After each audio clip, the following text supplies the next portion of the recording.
Hey, so my name's Ali. If this is the first time you're watching, I'm going to be starting kind of a new podcast series, medium time, where I'm going to go through different tips and tricks every week, a couple times a week, about finance, cars, life, anything. Like it'll be anything from today we're going to talk about a little bit of credit cards with Joe, and then maybe down the line we're going to talk about what kind of cars you get under 20K or 30K, and we'll bring in someone else to talk, or sometimes it'll just be me. So hopefully you find this information to be useful, and we're just going to kind of get right into it. So Joe, we kind of talked about this before making this podcast. It kind of came up when I made my first YouTube video about finance, credit cards, and you called me and asked me like a couple of questions, and I thought, well, like what if we record it, because I bet you're not the only person who has these questions. We can kind of go through it and talk a little bit about basic finance for someone who's just getting started, someone who doesn't know as much. Because I was very cognizant in college, like we both did pre-med, and there was a lot of people on that side of the school who like didn't have a lot of like financial knowledge, whereas like the business school like might not know a lot about STEM, but knows a lot about like their finances, personal finance, even if you're in accounting or business administration or finance. So yeah, I'm gonna go through this podcast a little bit, just having you ask me questions and I can answer them. Maybe I might ask you some questions too. So yeah, just go ahead. So just to give a little bit of context, the reason I don't have a lot of experience with credit cards is one, my journey through college hasn't really been focused much on business or finance at all, which I do have a genuine interest in that, but it hasn't been a priority. Right. And also, ever since I was a kid, my parents says, Joe, you don't need a credit card. Because they've had issues with credit card debt themselves. Mm-hmm. So they told me to stay away from it like the plague. So I still have a lot of that ideas kind of ingrained in me. So I pretty much still only use my debit card. I saw your video, and I have 2 credit cards. Mm-hmm. I wanted to open a third because I just barely started with credit. I feel like I still have a lot like I can improve on, and it wouldn't be too detrimental to my score to open another one. So you mentioned like the point system, and we discussed a little bit of this over the phone. So I have no idea, literally no idea about what points are. I have a general idea of what points are, but like what are they used for? How do you get them, and what are some of the benefits you can have by playing the points game? Sure. Yeah. I mean, so one is like it's good to maybe build your credit through credit cards, but obviously responsibly. So just to kind of backtrack a little bit, when you open your credit cards, it's important to know, like, one, you're in a place where you can like pay it every month, and you're kind of treating your credit card like your debit card. So when you spend money on it, just think, okay, well, this is how much money I actually have. And so that's how I started. Like I would use my first credit card, which was a secured card, which is where you put money down, like you give the bank money, let's say $1,000, and then they'll give you a credit line of $1,000. And so, like it kind of reduces the risk for them, because they will just draw from that $1,000 if you don't pay your bill. But also, it's great for you as just starting out, because you'll be able to build credit, especially for people who just turned 18 or people who are just starting out who don't have credit. So you mentioned you already have credit cards, so we can just like skip that part, but not the part of treating it like a debit card. So like I said, I would buy something, and then like the next day when it was posted, I would just like pay it off. And so I was kind of treating it like this. Now that's kind of changed after I've learned a little bit more of how it works. So one, I would say, yes, keep treating it like a debit card, but you don't have to pay it like the day after. There's a statement date and a due date. And some people think like they're the same thing, but they're actually different. Usually like statement dates are like halfway through the month, and then your due date is like when the minimum payment is actually due. But I would always say paid in full. So those 2 dates are when the credit card agency or the bank will report your credit to the credit agencies, which are Experian, TransUnion, and Equifax. So these guys are building formulas and algorithms to kind of calculate how credit worthy you are. And they all do it like a little bit different, but the main things that they use and the main categories are generally the same. So they will, one, use your credit history as one of the top points of building your credit and building a credit score. So this could be how long you've had credit cards or had a credit score or had lines of credit open. So it'll be an average of your first line of credit to your latest. So if you opened one 10 years ago and you opened one today, the average would be 5. So the longer that is, the better. Secondly, it's also your credit utilization. So how much of that credit you're using. So this goes back to what I said about how I treat it like a debit card. You never want to use more than 30% of your credit limit. So this is like, if you have $1,000 again, never use more than 300, or at least don't let them see that you've used more than 300 on the statement date or due date, because that's when it's reported. If, let's say, you spent 500 on it, you would want to pay that off the day before the statement date, and then what's reported is actually technically zero because you paid it off already. So that's the nice thing about credit cards, is that like if you do it correctly, you can build your credit score really fast and make it really robust. So going back to, you had 2 credit cards and you're thinking about getting one with rewards or points. So this is a good time to start doing that, because you've already established you have credit cards, you have a good credit score. Anything over like 730, you'll probably get approved for any credit card. Obviously it depends on like your income or job or age and things like that. But generally, like that's a 730, 740 is like they consider very good. Over 800 is excellent, but that's pretty tough to get. But yeah, so I think, as a student or someone just starting out and like a first job or anything, it's good to start with a points card, but not one of the top ones. So you'll often hear about people getting like a platinum card and like a gold card from American Express, but those are pretty expensive. So if the annual fees on those are $700 and $250, and then you'll see like, oh, if you sign up, you get 150,000 points, but that's only after you spend a certain amount of money. So like for a platinum, the best offer I've seen is 150,000 points if you use $6,000 on the card within 6 months. That's pretty tough to do, but for someone who's able to do that, that's a lot of value. But I guess for you, in your case, I would say start out just, and I tell this to everybody, is like, if you want to play the game long term and you're willing to like learn how to use points and stuff, I would say start with the Chase cards, and then you can move on to like the other banks' cards for one main reason.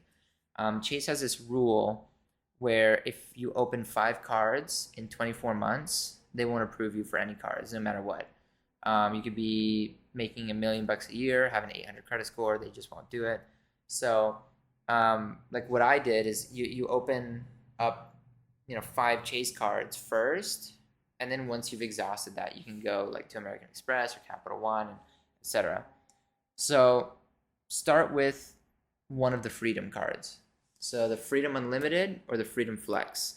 I like the Freedom Unlimited more because you don't have to think about it much. You kind of just use it, and you get a good multiplier, which is like, a multiplier is for each category how many points you would get.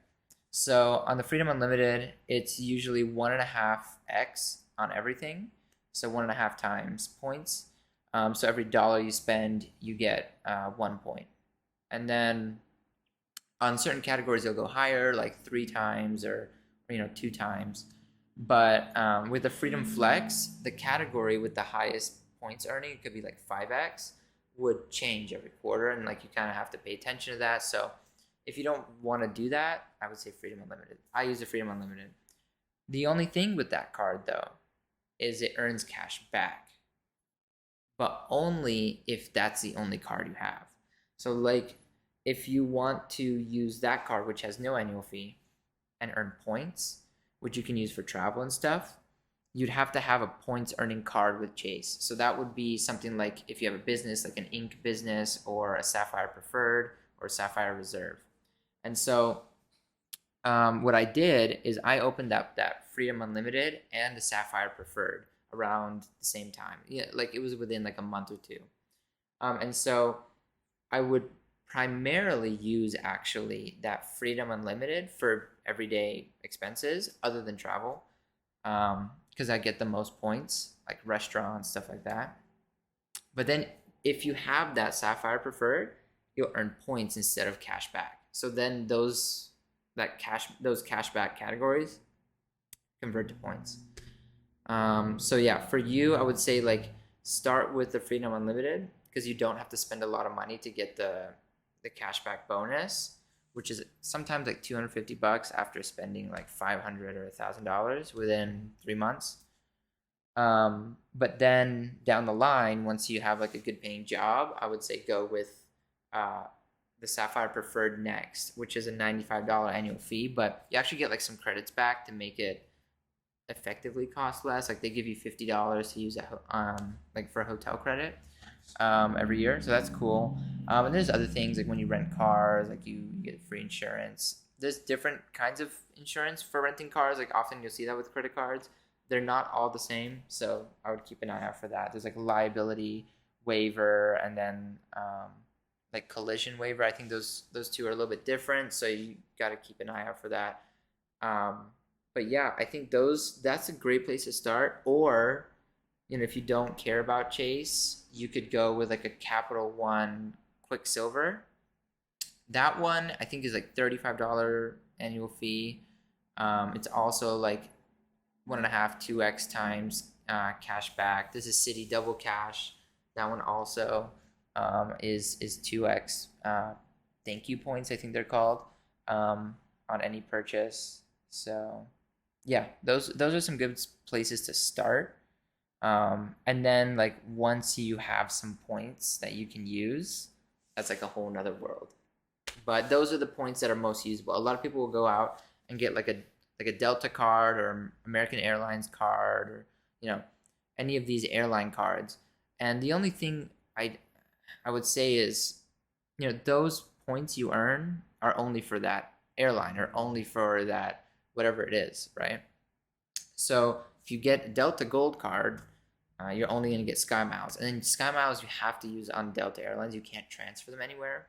The reason I've suggested Chase, Capital One, Citi, and then down the line American Express is because all these points, they have partners that you can transfer the points to. And the reason you'd want to do that is because you get more value out of it. So if you, let's say, had like 50,000 points, which, if you had just opened a card and it was a sign-up bonus, you probably had gotten that pretty easily. You could use those 50,000 points for like a round-trip ticket to Europe on, let's say, like Turkish Airlines or Lufthansa or British Airways or anything, because you transfer them. But like if you only had Delta Sky Miles, that trip might cost 150, 200,000 points. Because Delta, what they do is they match the points value to the dollar amount. So if it was a $500 ticket, it's going to cost you 50,000 points. So those other airlines don't do that the same way that Delta does. So you might find like a $3,500 business class ticket for like 50,000, 70,000 points. And so like you see, like technically that would cost like $700 equivalent, you know what I mean? So that's why like the whole points game is a thing. And you'll see people say like, oh, I went to like the Maldives for free and stuff. It's because they did that. Because you can transfer to hotels, to airlines, sometimes car rentals.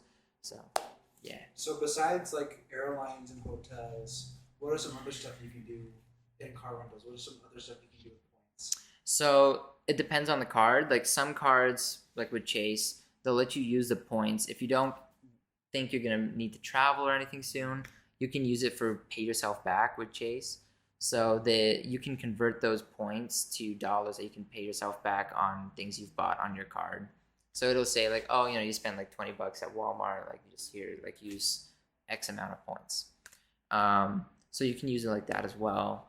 Sometimes they have like experiences. This is something a lot of people don't realize, but there's other categories that you can use the points for. So Chase and American Express have like their experiences thing.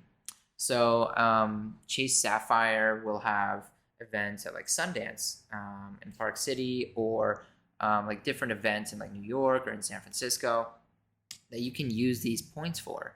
And let's say I don't know, you want to go to like this VIP party at Sundance. I think it was like if you use 75,000 points, and like you go to this thing, and it's like a whole weekend and all that. Yeah.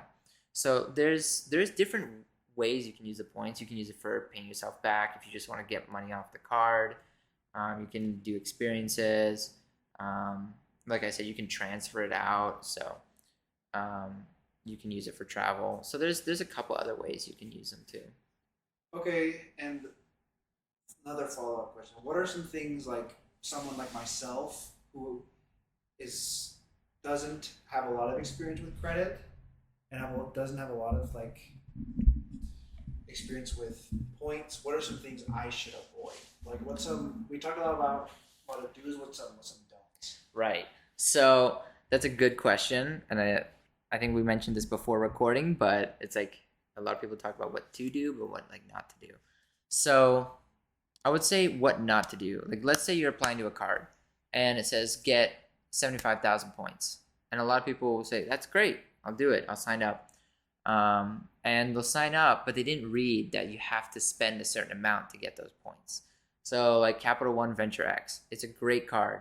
And it goes toe to toe with like an Amex Platinum or a Chase Sapphire Reserve. And these are like the top tier cards before like the ultra top tier, which are invite only. But like to get those 75,000 points, you've got to spend like $4,000 in 3 months. And a lot of people don't think about that. And so they'll just miss out on it. And with a lot of cards, like you can only get that bonus once. American Express has this rule, like if you ever get an intro bonus, which is what these like points bonuses are called when you sign up, if you ever get an intro bonus once in your life, you can't get it again on that card. So yeah, that's one main thing is like you got to read the fine print and make sure like, okay, well, if I'm going to sign up for this, I want to make sure I optimize and get all the points possible, because then it's kind of not worth it. Some of the value proposition of getting these cards is the points. Like if you're going to get a gold card and pay $250 annual fee, and like sure there's credits that help, but a big part of it is that sign up bonus. You know, you're going to get 90,000 points, which you could transfer and use for flights and hotels and all this stuff. And I've seen people like they'll sign up for these cards and then not hit that spending allowance and not get the points, and so then they kind of missed out on like one of the biggest parts of like actually having the card. Yeah, for sure. So yeah, and then you can't get it again. Some cards will be like, I think Chase has a rule is like 2 to 5 years, roughly, is like if you've got it once and you haven't had that card for 2 to 5 years and you sign up again, like you're eligible for the sign up bonus. But I will say it. I tried to do this, and so don't do this. But if you have like a Sapphire Preferred and you want to, and they had a really good offer for the Sapphire Reserve, which is like the top tier Sapphire card. It was like 80,000 points. And I wanted to sign up for it, but I asked Chase first, and if you have any of the other Sapphire cards, you're not eligible for that sign-up bonus. So there's like a lot of things you just need to check in that sense. And then I guess away from like the points and just like credit cards in general, of don'ts, don't use your whole limit. Don't treat it like cash.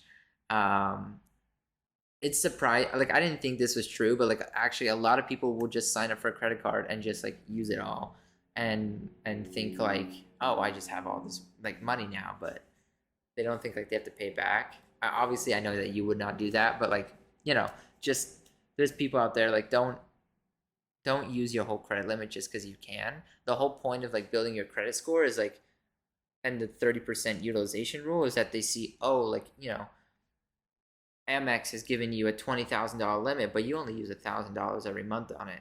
So like you have that restraint and you have that financial responsibility to not use the whole thing.